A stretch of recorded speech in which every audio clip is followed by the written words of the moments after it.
El primer efecto que produjo en mí la invitación y en la preparación ha sido, y no creo ser el único, al menos entre los de mi generación, la sensación de asombro ante la rapidez con que ha pasado medio siglo desde la creación de Fontes en 1969. Pero al mismo tiempo, 50 años son suficientes como para percibir nítidamente el avance espectacular que han experimentado nuestros estudios de filología y lingüística vascas en este periodo. Aprovecharé, por tanto, este aniversario para presentar las investigaciones y los avances producidos en torno a un ámbito concreto, el relacionado con la historia de la lengua vasca en sentido muy amplio y tal como yo lo entiendo. Valiéndome de dos acepciones muy extendidas de la palabra fontes, una como fuentes documentales escritas, especialmente de los periodos primitivos o antiguos de la lengua, y dos como principio u origen de algo, trataré en mi intervención de dos aspectos diferentes pero relacionados entre sí. Por un lado, los avances en nuestro conocimiento de la historia de la lengua vasca, sustentada en documentos y fuentes históricas, y por otro, las propuestas de reconstrucción de la prehistoria lingüística y del parentesco con otras lenguas. Una característica de la historia del euskera, señalada desde hace tiempo, es el gran desequilibrio en la documentación existente, que deja amplios periodos de la lengua en determinadas zonas del país sin testimonios suficientes. Esta carencia, que era ya muy acuciante hace 50 años, se ha visto mejorada con el descubrimiento de nuevos materiales. En esta labor de recuperación de textos han tomado parte de modo muy activo eruditos, archiveros, gente como Aingeru Irigaray, Jimeno Jurío, Satrústegui, Apacechea, Ondaran o Pello Monteano, por citar solo a navarros y que han publicado en Fontes, cuyas valiosas aportaciones han enriquecido de modo sustancial nuestro repertorio de textos antiguos. En cuanto al tipo de material, podemos clasificar los documentos en dos grandes categorías. Por un lado están las fuentes escritas en lengua romance o latín, que sirven de vehículo para la transmisión de muchos nombres propios vascos, especialmente de persona y de lugar. Y por otro se hallan los documentos de tipología diferente que aportan textos en euskera de longitud por lo general breve o muy breve. El valor de las colecciones diplomáticas medievales para el conocimiento del euskera ya fue puesto en evidencia por trabajos clásicos como el de José María Lacarra en su magistral Vasconia medieval y más por Koldo Michelena en casi todos sus trabajos. A diferencia de lo que ocurre con los romances vecinos, en el caso vasco existe un extenso periodo de 5 o 6 siglos que transcurre desde las fuentes diplomáticas más antiguas del siglo X hasta los primeros textos en euskera del XV o del XVI, en el que el material lingüístico se reduce básicamente a onomástica. A los cartularios conocidos se han sumado la edición de importantes colecciones como las navarras de Leire, Iranzu, Roncesvalles, la Catedral de Pamplona, de Artajona, etc. Y la impresionante colección de fuentes documentales medievales del País Vasco, editada por Ikaskuntza, que desde 1983 hasta ahora ha publicado 151 libros que recogen documentos procedentes del Archivo General de Navarra, de cancillerías castellanas, monasterios, colegiatas y gran cantidad de archivos municipales anteriores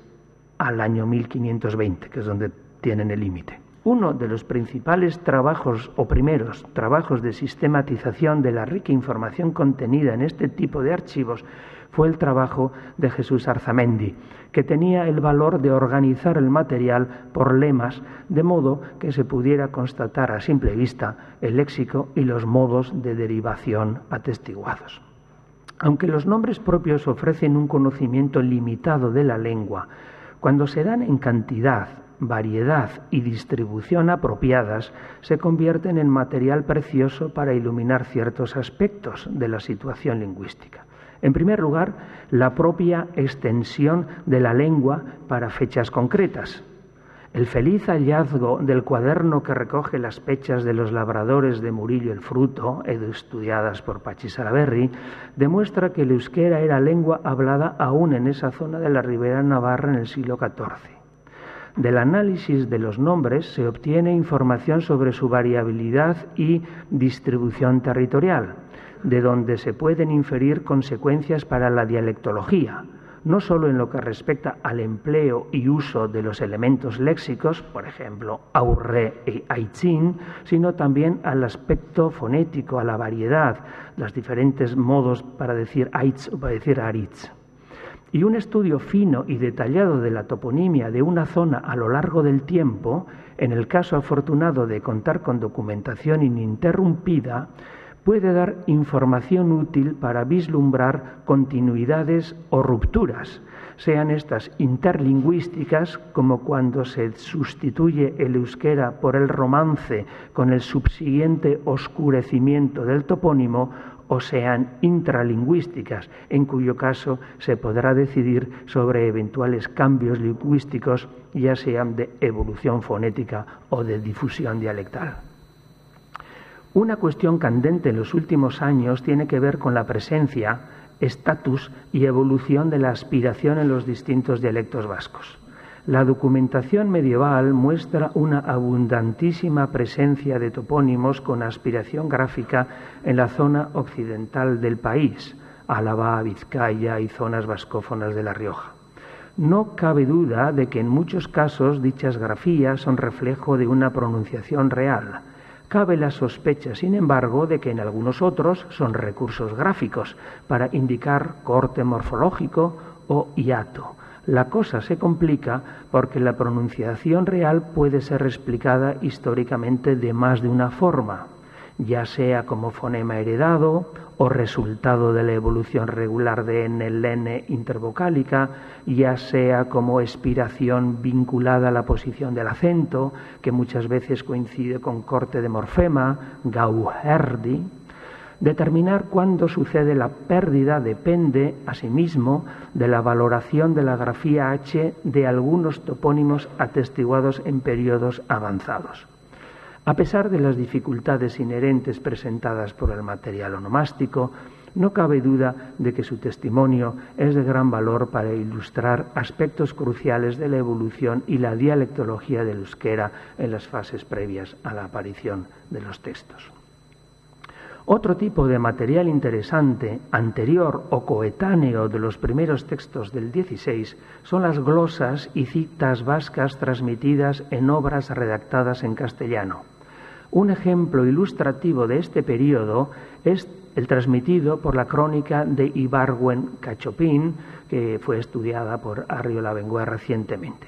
Aparte de elegías y cantares, se recogen dichos y explicaciones de apellidos nobles vizcaínos que proporcionan indirectamente información valiosa sobre léxico y gramática. Así,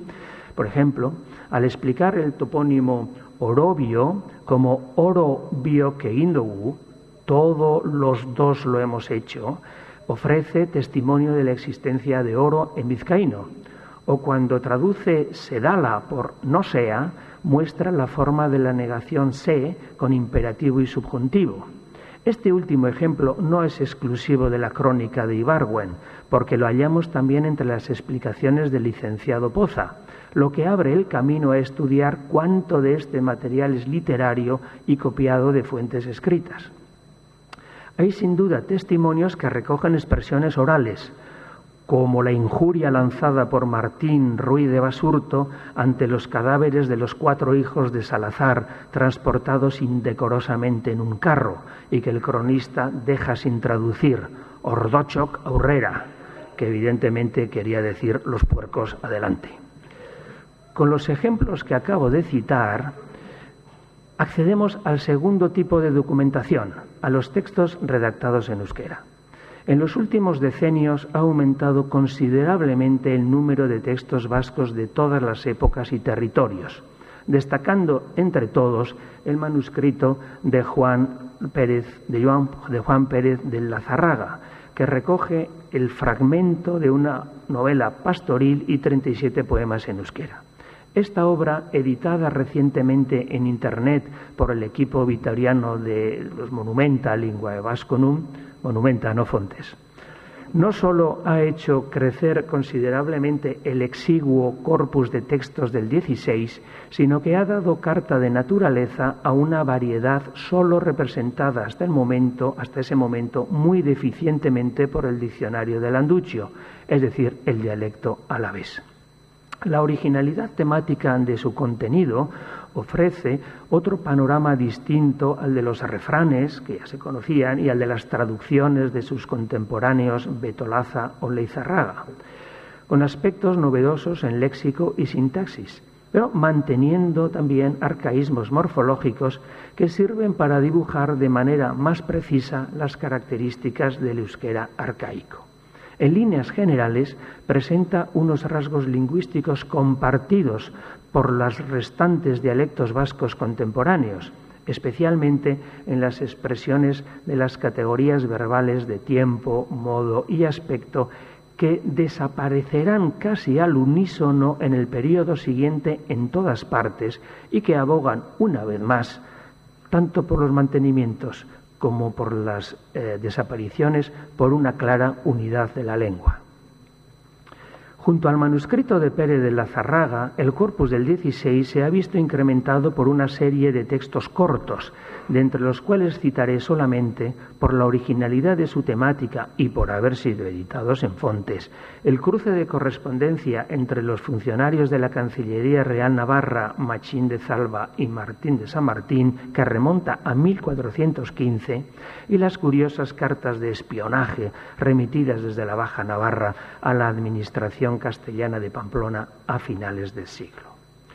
Los últimos decenios se han caracterizado también por un aumento sustancial en la investigación sobre filología, historia de la lengua, onomástica y dialectología diacrónica, llevada a cabo por una serie de investigadores adscritos a las universidades creadas en el país a partir de 1980.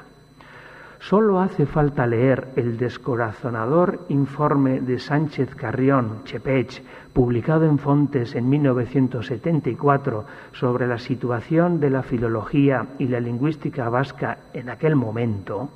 para comprobar el inmenso cambio producido desde entonces, tanto en personal como en resultados e investigación. No solo se han realizado ediciones críticas de obras cruciales, y no las voy a citar aquí, pero hay muchas y buenas,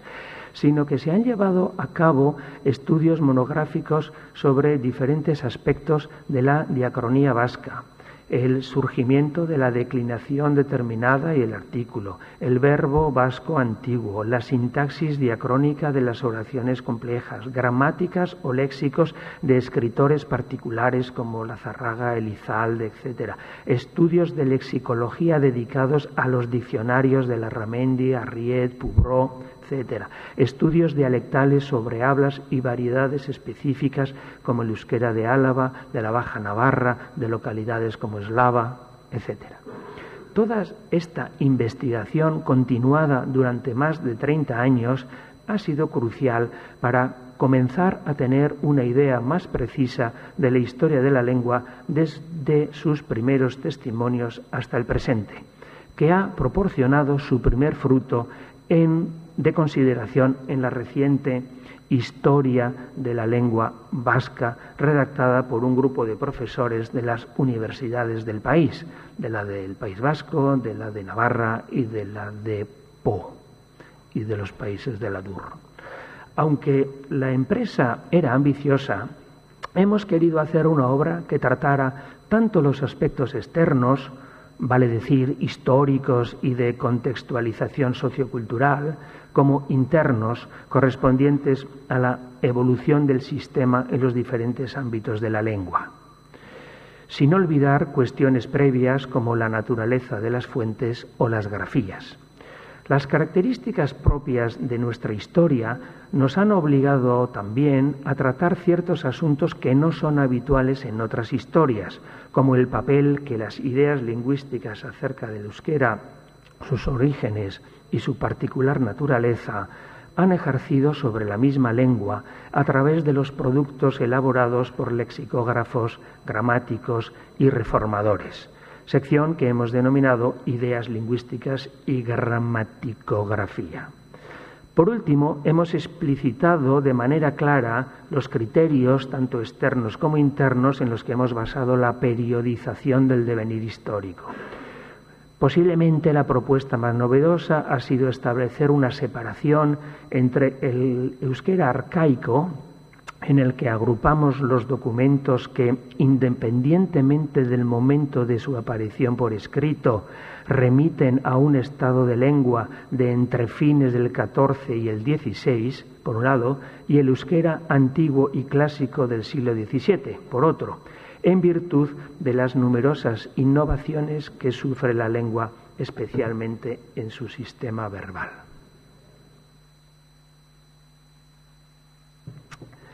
Para terminar con el apartado de las fuentes y como transición a la segunda parte de mi intervención, haré un breve repaso de los hallazgos epigráficos correspondientes a la fase de la lengua testimoniada en la antigüedad romana.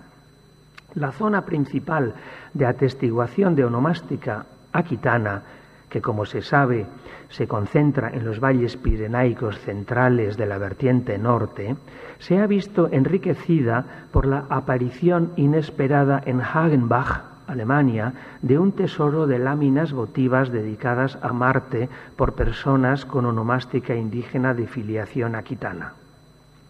El hallazgo es importante porque encontramos algunos nombres cuya grafía presenta una expresión inesperada, por ejemplo, ese xembus.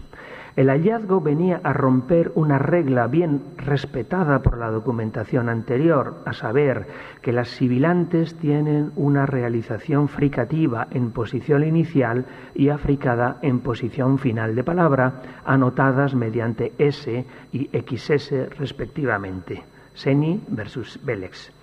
Pero como xembus no puede ser otra cosa más que variante gráfica de sembe y no palabra formada sobre otra raíz o base léxica diferente, hay que pensar que se trata de la anotación gráfica de la palatalización expresiva, que es un recurso morfofonológico documentado desde los primeros testimonios onomásticos medievales. Donde los nuevos testimonios han cambiado radicalmente la visión anterior ha sido en la vertiente meridional, correspondiente a la zona vascona. Ya la aparición de la inscripción de Lerga en 1960 vino a poner sobre el mapa un testimonio claro de vasquidad en un territorio que hasta entonces, como había señalado Gómez Moreno, presentaba pocas o nulas evidencias de ello. Todavía en el repertorio de inscripciones latinas editado por Castillo en 1981, los testimonios asignables al vascón eran escasos.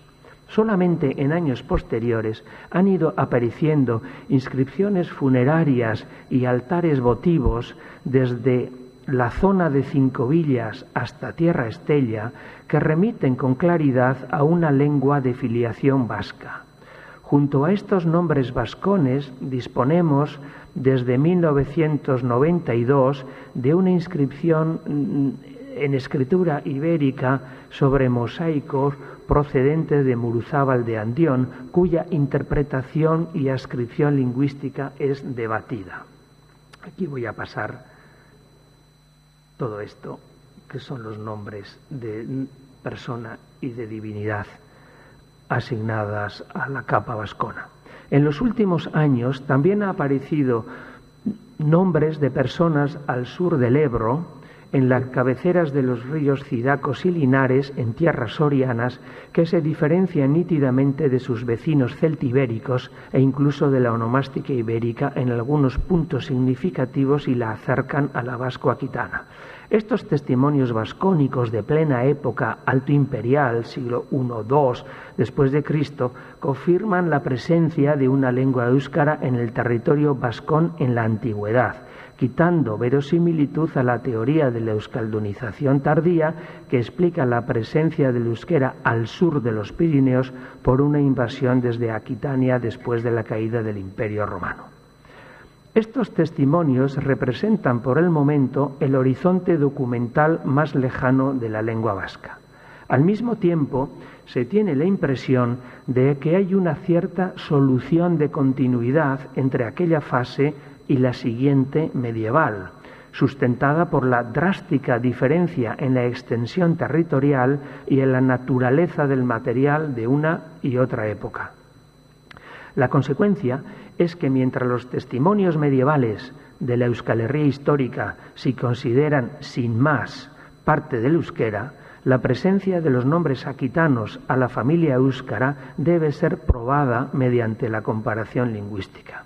En otras palabras, hay que establecer cognados entre términos pertenecientes a ambos conjuntos y después investigar cuál es la relación entre ellos, si una ancestral existente entre una fase anterior y posterior de la misma lengua o una colateral que daría cuenta del parentesco pero eliminando la filiación directa.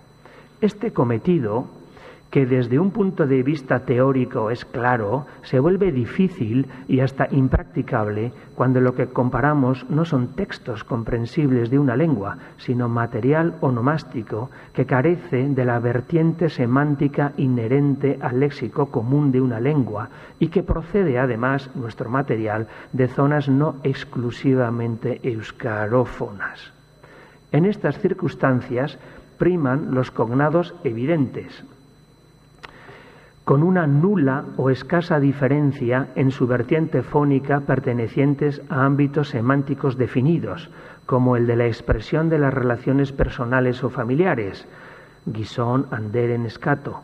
y se alinean además sin contradicción con otros datos contextuales como el sexo o el ámbito cultural.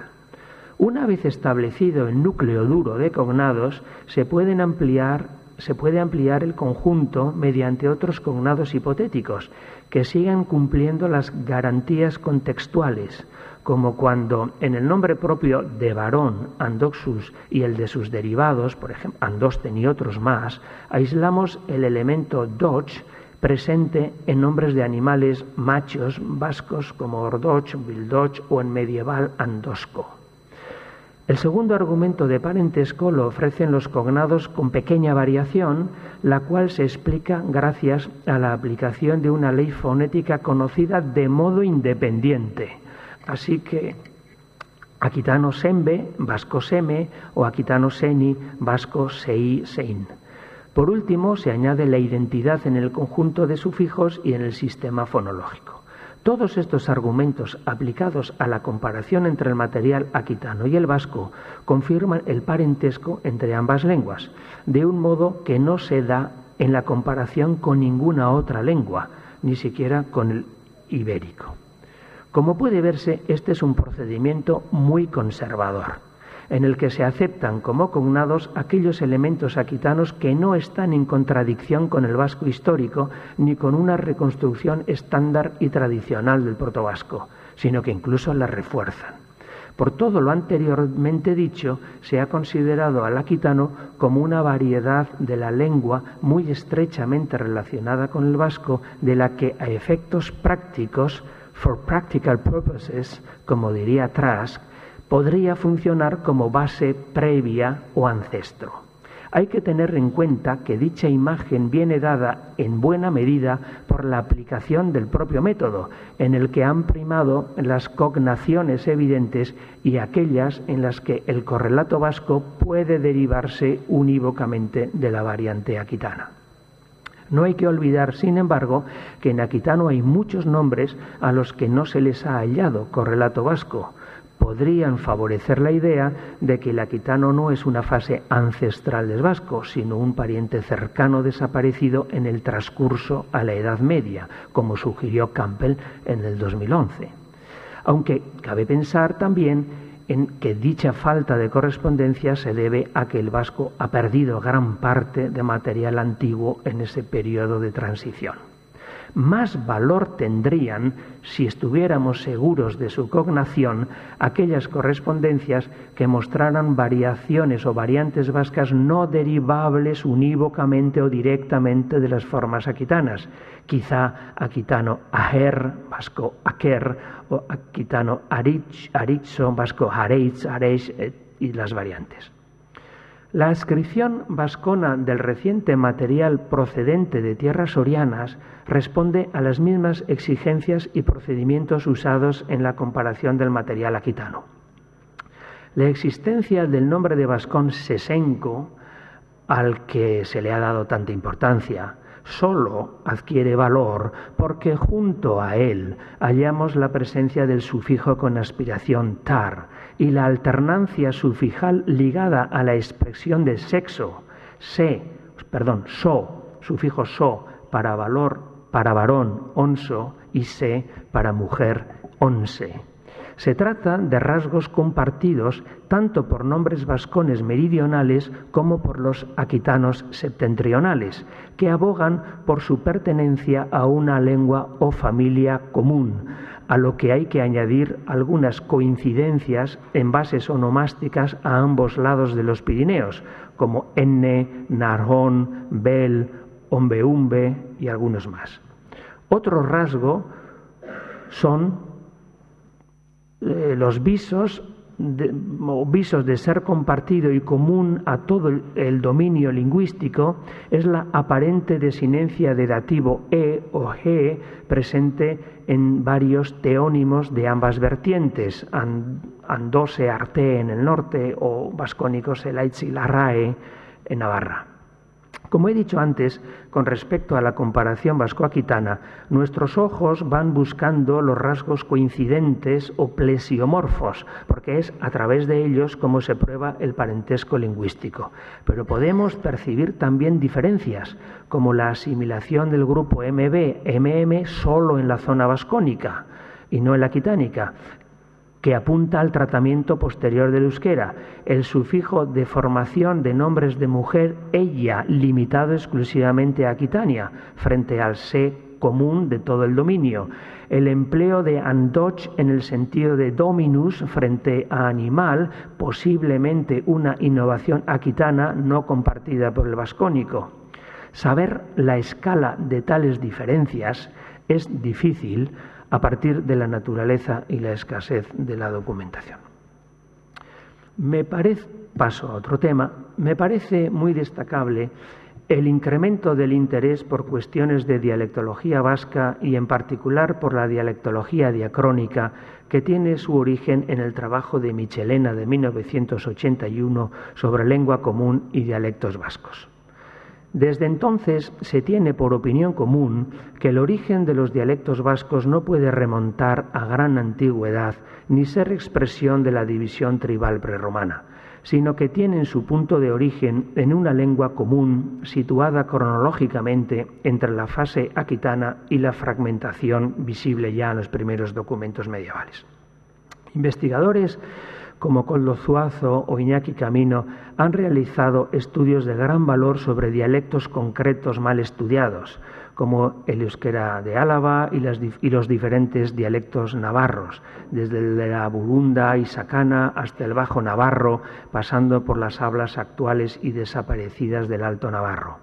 Debemos a Zuazo, además, una nueva clasificación de los dialectos actuales, publicadas en Fontes en el año 1998, que retoca en algunos puntos la clásica del Príncipe Bonaparte. Tiene la ventaja de explicitar los criterios para la selección de las isoglosas que utiliza para la clasificación, de modo que se puede comprender mejor el resultado y valorar la oportunidad de la selección. Así, si el objetivo es ofrecer una visión de la variedad dialectal actual, sincrónica de la lengua, parece demasiado drástico limitar las isoglosas solamente a aquellas innovaciones que tengan gran extensión, alto rendimiento funcional y vitalidad, porque hay arcaísmos y elecciones que sirven también para definir perfectamente un dialecto o variedad. La dialectología vasca ha hecho multitud de observaciones sobre la antigüedad y extensión de isoglosas a partir de la toponimia medieval, diferencias entre barri, berri, aurre, aitzin, como he dicho antes, y de los textos antiguos, aportando pruebas de la expansión de algunas y la recesión o pérdida de otras con el correr del tiempo. Han servido para configurar una idea dinámica del devenir de los dialectos vascos, en la que han surgido entidades nuevas como la del vasco occidental, que engloba no solamente al vizcaíno sino al alavés y buena parte del dialecto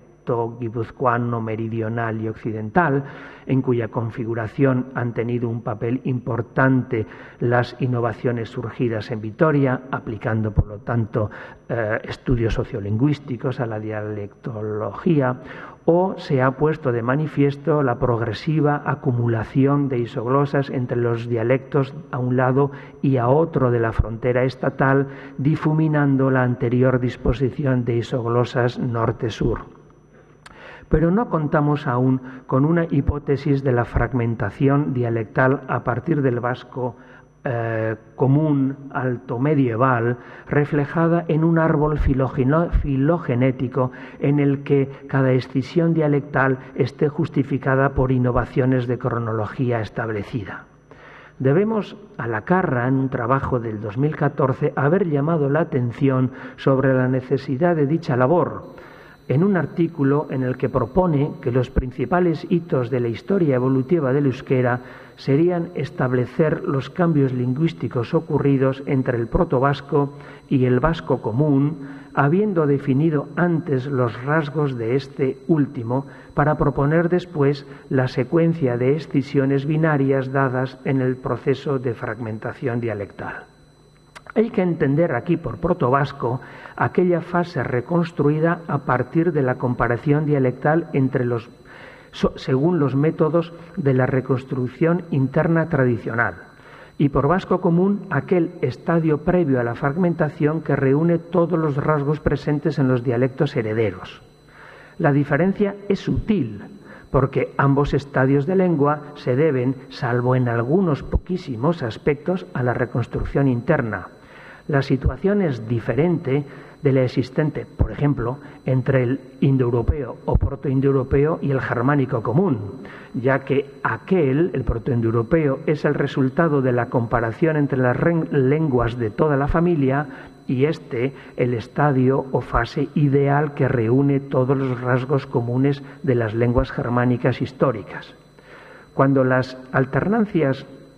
morfofonológicas se han conservado en todas las lenguas hijas, podemos reconstruir internamente un estadio sin alternancia, que teóricamente es anterior a la fase de lengua común, que por definición tiene que poseer la alternancia presente en las lenguas de la herencia. Por ejemplo, debemos proyectar al vasco común la existencia de una forma para chico sehi, sin n, con aspiración, con vocales y aspiradas nasales, pero debido a la existencia de alomorfo sen y otras variaciones idénticas en otras palabras, podemos reconstruir un protovasco seni y proponer un cambio n, h intervocálica en el transcurso entre uno y otro estadio. La existencia de información independiente, por un lado de la onomástica aquitana y por otro del conocimiento de la evolución romance, nos permite colocar el surgimiento del artículo y de la declinación determinada en la fase del euskera común, y no antes, pero si sólo contáramos con la información interna de los dialectos vascos, aun llegando a la conclusión de que es una innovación por razones de gramaticalización, no sabríamos dónde colocarla cronológicamente hablando. En el trabajo citado de Lacarra, y en su capítulo de la historia de la lengua, hace precisiones metodológicas de gran importancia, como la poca utilidad de la noción de elección para el esclarecimiento de la historia dialectal por su neutralidad cronológica, mientras que su reconversión en cadena de innovaciones sucesivas, como explica elocuentemente con el caso de los auxiliares egin, esan e irón, confiere a cada elemento una carga o una polaridad cronológicamente útil. En su propuesta de árbol propone el tratamiento sordo de algunas... En su propuesta de árbol propone el tratamiento sordo de oclusivas transnasal y lateral en roncalés y suletino, que en contra de las apariencias considera una innovación, como la primera escisión que dividió la lengua común en un vasco oriental y el resto. El establecimiento de árboles filogenéticos es un ámbito propicio a la diversidad de opiniones, porque depende de la valoración de cada isoglosa por el lingüista en cuanto a su cronología, a su caracterización como innovación compartida, paralela o difundida, y al peso específico que le confiere a esa isoglosa en el conjunto de las isoglosas. Los trabajos recientes de Alday y Walde, que se suman a los anteriores de Camino, son muestra del interés que ha despertado la cuestión y que espero continuará en los próximos años. Lacarra es autor también de numerosos trabajos que intentan ampliar los horizontes de nuestra prehistoria lingüística mediante la reconstrucción de fases más antiguas que las alcanzadas por la reconstrucción clásica de Michelena. En el germen de sus pesquisas está la búsqueda de una estructura canónica para la raíz vasca, a imagen de lo que en la reconstrucción del indoeuropeo supuso la teoría de la raíz de Benveniste, que redujo la gran multiplicidad de raíces aceptadas hasta entonces a un esquema único. Partiendo de la inexistencia de antiguos términos acabados en oclusiva y de la escasez de aquellos que como vide presentan una estructura oclusiva vocal, Lacarra concluye que la raíz vasca era monosilábica con ciertas restricciones fonotácticas. De la misma manera que la teoría de Benveniste sirvió para comprender mejor muchas alternancias de ablaut indoeuropeo y establecer nuevos cognados, la asunción de un esquema canónico de la raíz explica bien, por antítesis, la estructura de los simbolismos, por ejemplo, y abre un camino para reducir a esquema común la formación de los verbos compuestos y hacer ciertos cortes morfológicos allí donde ya no existen, como gibel, guisen, etc. Este esquema de raíz monosilábica debe ser proyectado al alejado protovasco antiguo, o al menos anterior al protovasco moderno, es decir, el tradicional, y al aquitano, ya que aquí, de cerca de 60 bases documentadas, en aquitano 50 son bisilábicas y solo 10 monosilábicas. Explicar el surgimiento de los vocablos vascos de 2 sílabas es factible en bastantes casos, cuando se percibe la existencia de sufijos, como por ejemplo en seni y sembe se supone que hay i y b, de formaciones reduplicadas como gogor, aplicando a sesen, o por reconstrucción eder si partimos de deder, o de posibles cognados radicales como gisen, gibel, andoch, bildoch, pero resulta difícil en otra gran cantidad de casos en los que el establecimiento de cognados es un proceso lleno de subjetividad, sin las suficientes garantías semánticas y con la aceptación de cambios fonéticos no debidamente comprobados de modo independiente. Aquí incluiría bastantes de los elementos de lo que Lacarra llama familias léxicas formadas sobre una misma raíz y los cambios que habría que admitir para hacer derivar términos vascos tanto de formaciones patrimoniales, por ejemplo, begi de goi egi, o préstamos, negar de lágrima. En la recuperación de estadios protohistóricos, el trabajo mencionado de búsqueda de cognados y análisis de morfemas se añaden criterios de tipología holística que pueden proporcionar una imagen de protolengua tipológicamente coherente con raíces monosilábicas y con prefijos obtenidos en el análisis previo, y criterios de gramaticalización que sugieran las vías de creación de morfemas ligados o afijos a partir de raíces anteriores. Esta última metodología le ha llevado a Lacarra a proponer la existencia de verbos seriales en protovasco antiguo, de cuya gramaticalización deriva muchos afijos y desinencias flexivas verbales y nominales. Todas las propuestas de Lacarra, acompañadas de paralelos tipológicos, son impresionantes y abren caminos muy interesantes, pero no habría que olvidar que al tratarse de procesos prehistóricos de los que no sabemos al detalle cómo fueron exactamente los cambios semánticos y fonéticos que intervinieron, no pueden ser tomados más que como sugerencia de una posibilidad.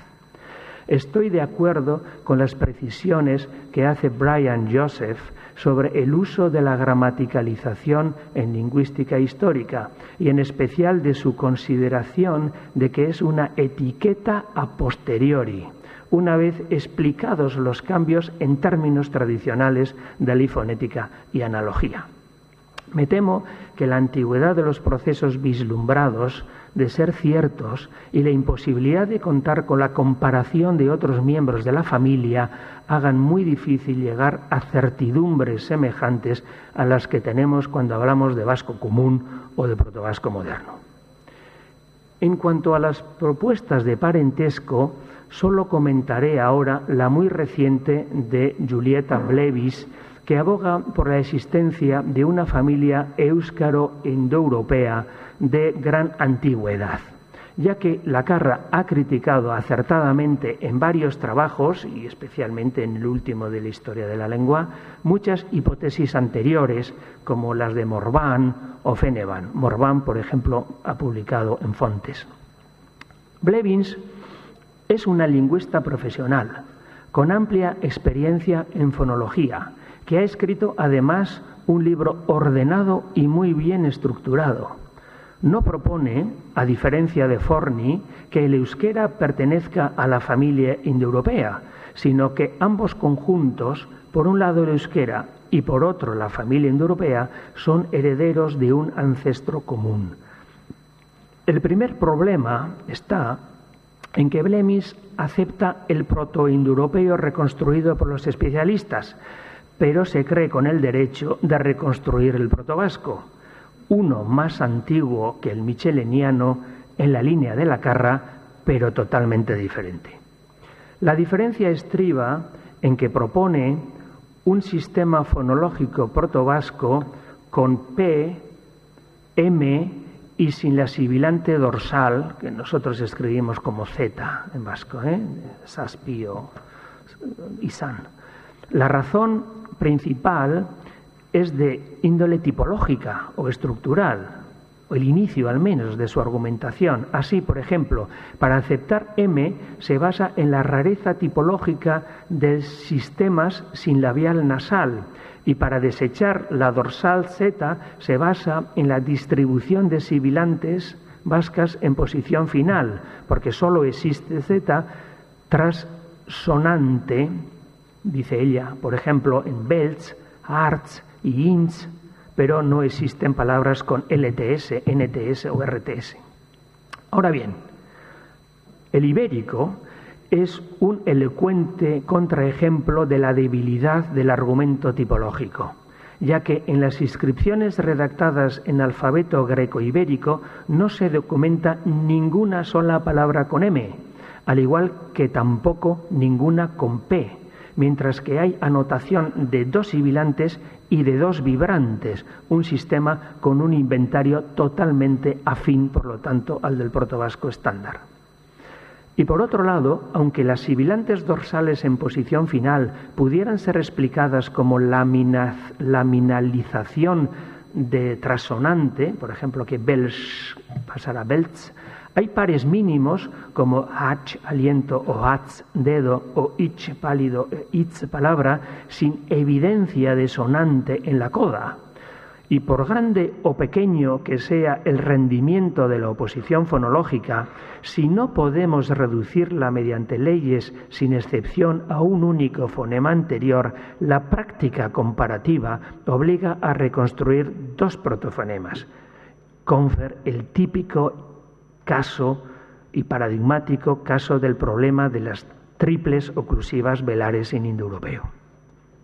La propia Blevins es consciente de que los paralelos tipológicos no son determinantes en la comparación genética, de modo que se esfuerza en hallar cognados internos que sean expresiones de alomorfos de antiguas raíces.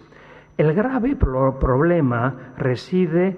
en la cognación, precisamente, en la admisión de tales comparaciones como morfemas cognados, ya que es allí ya que allí donde no son préstamos, por ejemplo, arpoin, arpón, gancho que coge, o escalapoin, zueco, tenemos en provenzal sclop, y viene del latín sclopus, ni explicables por medio de otras segmentaciones más justificadas, por ejemplo, cuando segmenta orpo como jorbó es la explicación más justificada frente a or, parte trasera, y po, pie, presentan unas relaciones formales y semánticas poco evidentes, para cuya aceptación hay que admitir la existencia de elementos como el frecuente nominalizador ja inicial y de procesos fonéticos como todos los que admite para hacer derivar esur, asur, ensur de un proto-ha-tur, no justificados independientemente. Aparte del problema de los préstamos, porque, por ejemplo, apela a Sala, del apellido Salazar que encontramos en el portugués Saavedra, o Asmo y Susmo, que evidentemente tienen su origen en castellano antiguo Asmar, como elementos, los admite como elementos autóctonos remontables al protovasco,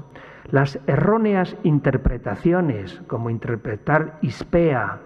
que entiende como secreto en vez de la variante toponímica ispea, y sentidos tergiversados, como entender negu como noche en vez de invierno, que es lo que significa, o gori como rojo incandescente en vez de ardiente y hirviente, que es lo que significa y que explica que si existe urgoría.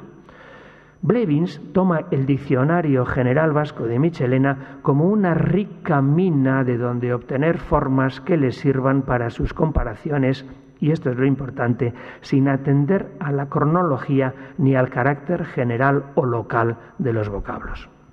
En la segunda parte del libro aborda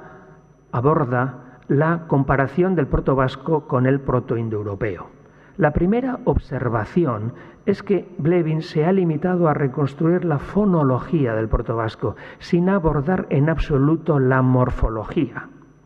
Es una práctica común en lingüística comparada iniciar los trabajos de comparación sobre una mínima base de correspondencias morfológicas, si ambas lenguas al menos poseen material morfológico suficiente, como es el caso del vasco y del protoindoeuropeo. Todas las lenguas indoeuropeas presentan una semejanza evidente en las desinencias verbales, tanto activas como medias del sistema de desinencias del presente aoristo, que viene ahí al final, mi, si, tin, ti, también en las desinencias nominales nucleares, para el nominativo, para el acusativo, para el genitivo. De modo que es tarea estéril pretender reconstruir la morfología de la lengua ancestral con las subsiguientes hipótesis de evolución a cada una de las protolenguas. Es, por otro lado, totalmente sorprendente que el euskera, que según ella ha mantenido intacta durante más de 6.000 años un fonema tan lábil como la aspiración, recordemos que el antecedente del vasco bear, necesidad, es el proto-indoeuropeo euskariano, beher, de ese protoforma, deviene el indoeuropeo ber, la raíz del indoeuropeo ber, llevar. Por lo tanto, sorprende que el euskera, que según ella ha mantenido intacta durante más de 6.000 años el fonema aspiración y no parece haber experimentado pérdidas masivas en final de palabra, no presente trazas o indicios de ninguno de los morfemas flexivos presentes en indoeuropeo, ni viceversa. Por todo ello, aun reconociendo el interés de ciertos análisis fonológicos y prosódicos y agradeciendo el esfuerzo por su disposición ordenada del material, su hipótesis a favor de una relación del parentesco entre su protovasco y el indoeuropeo no alcanza el nivel de evidencia comparativa suficiente. Bukatuko dut ya. También en los últimos años ha habido propuestas comparativas que han afectado a las antiguas lenguas de la península ibérica. No me detendré en los recientes intentos, porque esto ha sido bastante llamativo, de relacionar la lengua de las inscripciones del sudoeste hispánico, llamadas también inapropiadamente tartesias, con las lenguas célticas, como propone John Koch, y últimamente también, al parecer, aunque yo no lo he leído, el americanista Terence Kaufman, dentro de un programa interdisciplinar formado por arqueólogos y genetistas que abogan por localizar en el oeste europeo el foco irradiador del protocelta, ya que todas estas cuestiones afectan marginalmente al euskera. Una relación directa, más directa, tienen con nosotros, sin embargo, las recientes propuestas que abogan por la unidad del sistema numeral del vasco y del ibérico, que parecen haber alcanzado ya cierta aceptación general en algunos círculos y que han saltado la Wikipedia, como viene ahí en la parte izquierda. El problema básico, como siempre, reside en la aceptación de los comparanda como cognados, reside, como siempre, en el proceso del establecimiento de la cognación, ya que ello depende no de los vocablos en sí mismos, puesto que la lengua ibérica no está descifrada, sino de una interpretación a partir de factores contextuales y epigráficos. En mi opinión, la consideración de los elementos ibéricos como numerales no es ni de lejos la única opción, siendo posibles en casi todos los contextos una interpretación como nombre propio de persona o como nombre común. En algunos casos, como en el recién descubierto texto de Casinos, que es este, se compara el término abarqueres de la segunda línea del primer texto con vasco amar, 10, y seiar y bi con sei y bi, respectivamente, dejando sin explicar las terminaciones de los dos primeros términos, porque ¿qué es que quieres? Cuando en el propio texto sí tenemos una secuencia numeral que comprendemos perfectamente, que viene en la primera línea, donde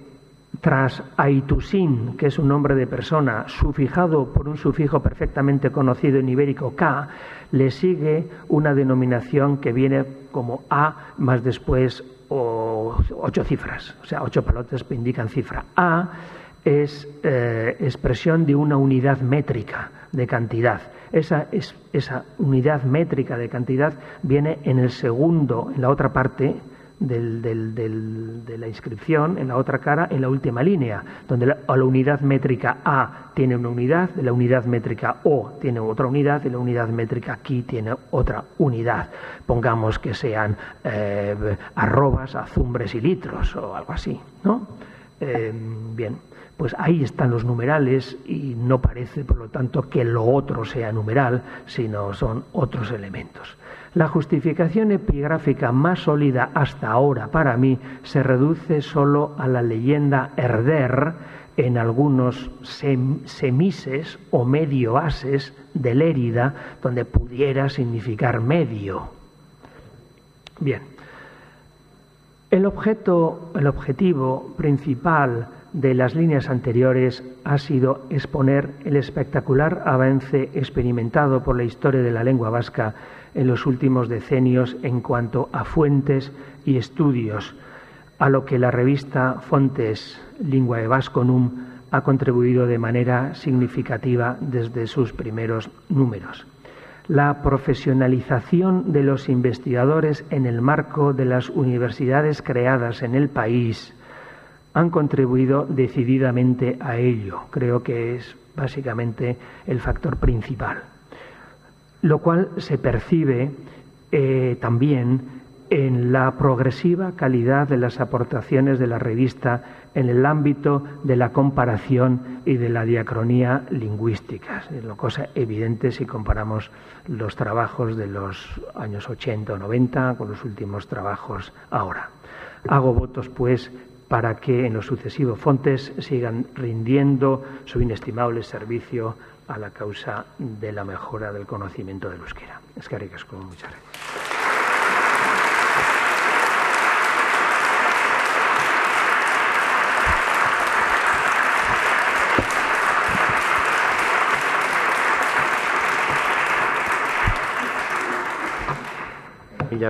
Mila esker, Joaquin, hain informazio eta eduki eguneratuak ekarri dizkigun hitzaldi honengatik. Pare bat minutu, 3 gehienez ere dauzkagu, galderaen bat edo komentarioen bat egin ahal izateko, halako borondate edo asmorik baldin badago, behintzat. ¿Alguna pregunta, algún comentario en torno a lo que acabamos de escuchar? ¿Sí? Bai, aurrea, Josu.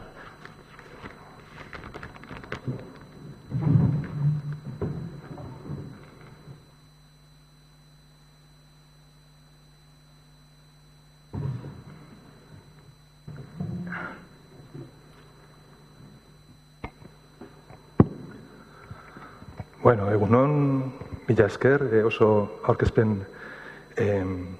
ona, benetan